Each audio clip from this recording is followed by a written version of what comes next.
before, let's look at the store, and we're going to do offer review. And we got some information, and this is information that's moving in the right direction, although this should not have happened in the first place. Update to the Contagion core event. Now, the main thing here is that the milestones don't update until you do a single Blitz run. So you're having difficulty with this, go do a single Blitz run, refresh the web store, and then all the milestones will update. The intention of the Contagion core event is that players acquire the Panther Pelt via moderate engagement and investment. The Viral Vision milestone point values will be adjusted in line with our intended design. The new milestone points will be lowered to 16,000. It was at 36,000, so that's more than half. As such, in addition to spending campaign energy on certain nodes and through the web milestone, multiple free claims via the website will be available. And people were saying that they were delayed. The milestone didn't come in until late, but it is there. So it came in a little bit late. These claims will be available, and it didn't happen then. Wednesday, Thursday, Saturday, and Sunday, and all total, it'll be 5,000 Plaguemonger orbs. So this event is a lot easier. Now, if you were blowing off this event, you can still start blitzing now.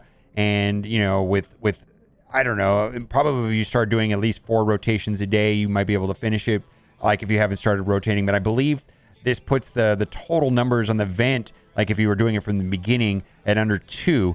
Many people have told me that they've been blitzing hard since the beginning of the event started, which was a couple days ago, and they've already finished this. So to getting through this is a lot easier than it was. Now, I don't feel like we should be patting Scopely on the back at all. Literally, somebody at Scopely didn't do the math on their own convoluted event, or they cut paste some mistakes, and it was unreasonable that it was going to take 7 to 8 rotations a day. Like, nobody double checked the work. So I don't feel like we should be celebrating or patting them on the backs for fixing this. This is literally something that should have been done right in the first place. All right, so the event is better. It's fixed. And again, if you're having difficulty claiming the milestones, do a single blitz rotation first and then refresh the store, and then you should be able to collect the milestones. It worked for me. You know what's less than fun than RTA and blitzing 8 times a day? And before I read this post, I want to say this. Big shout out to every single alliance leader and war captain, all the stuff, and all captains. All the work that they do is appreciated. It's oftentimes a thankless job.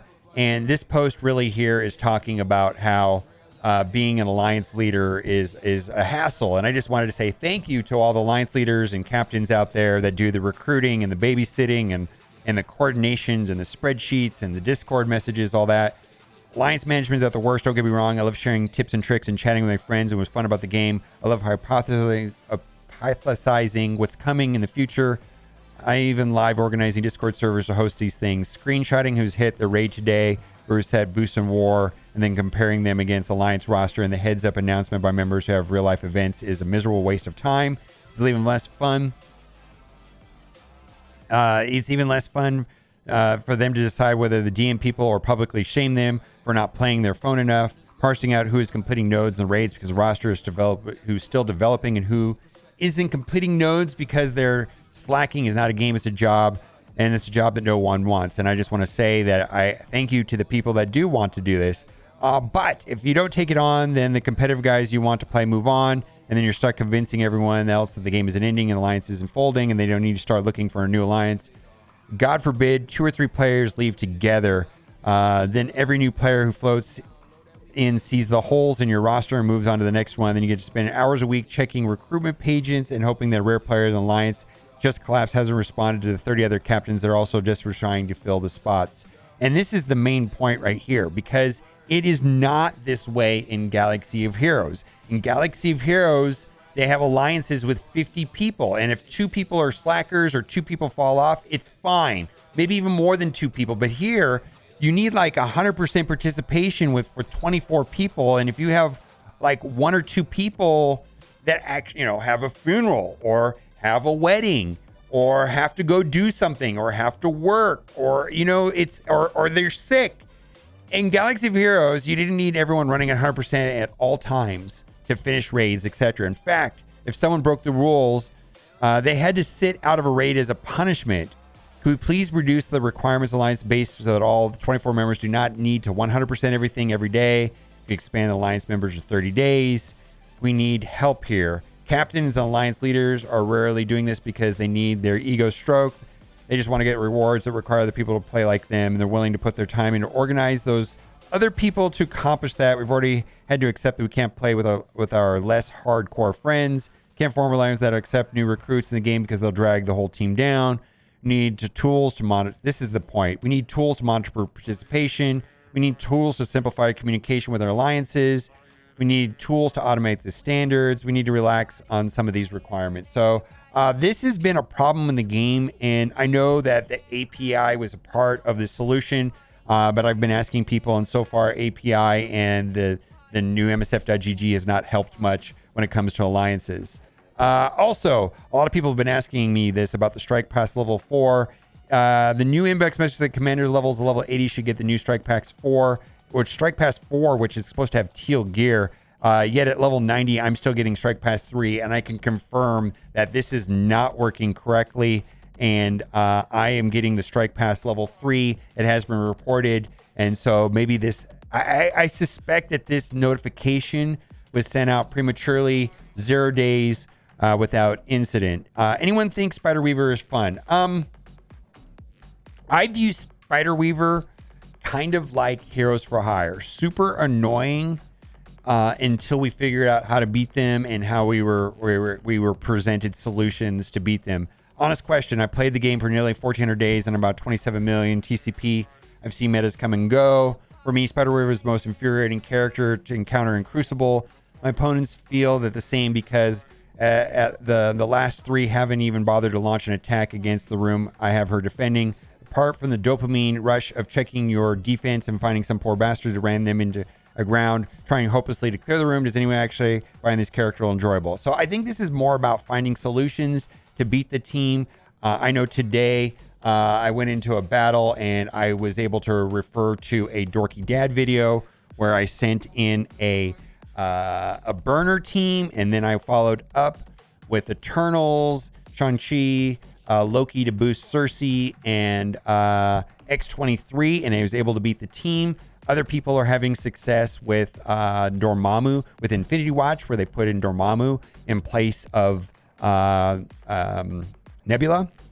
And then sometimes I've had to resort to using unlimited X-Men. So, and then there's also a Zemo team out there. So I think this is just a matter of sharing solutions to this problem and trying to find new counters. And a big shout out to Dorky Dad for this one because it saved me today for sure. Also, big shout out to Tana and Benny website. There are 2 events that are going to be starting on Monday the 14th. And there's some things that you want to do to prepare for them. This one is the Commander's cache milestone. Save gold cores, war refreshes. Do not spend silver promotions on Okoye. Consider not opening any more red star orbs for Black Panther because there's going to be those type of rewards. The other event that is starting at the same time is the Strike Salute milestone, and this is going to be also starting on Monday. And the same thing, save cores, energy refreshes, and the daily objectives to optimize this event. Let's get into some of the offers, and we have some offers that I think are worth considering. I was strongly considering buying this. These are 2 non-farmable characters that are used in a top-tier Gamma team, which is an Apocalypse team.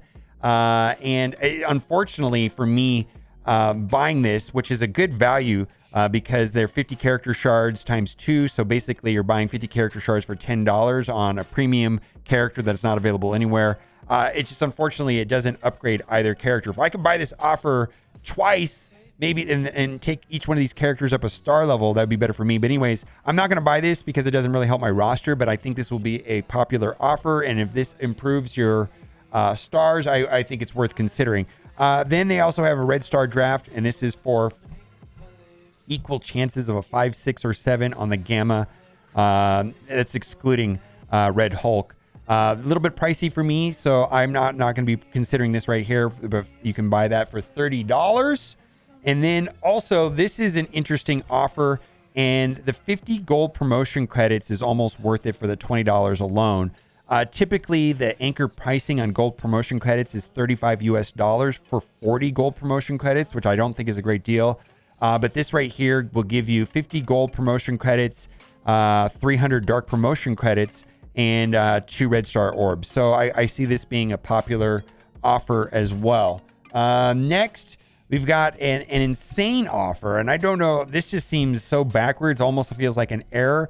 This is for equal chances of 5, 6, or 7 stars for $40 on Wong. It just seems absolutely terrible and trash. I could understand. I don't think I would buy it, but I think other people would buy it if it was just a 6 or 7, equal chances of 6, 7, and it didn't have the 5. Almost feels like a typo. And then if you're a purchaser of red stars, this is much better than the standard offer. $15 for 15 orbs.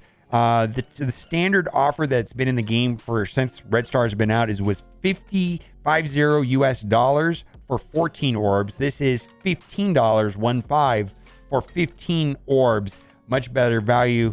Also, we got hopefully we get 10x dark promotion credits. My suggestion and what I do is that I only open these when we have 10x dark promotion credits, because that is really all I get out of them is elite 4s and dark promotion credits, and elite 4s are not nearly as exciting. And then the last offer that we have right here, this has been sold before, but even though she's like the weakest member on the Darkhold team, and she's relatively easy to get, but she is required to get Apocalypse, and 50 character shards for $5 is fine. All right, let me know what you think in the comment section, and as always, thanks for watching and keep on giving.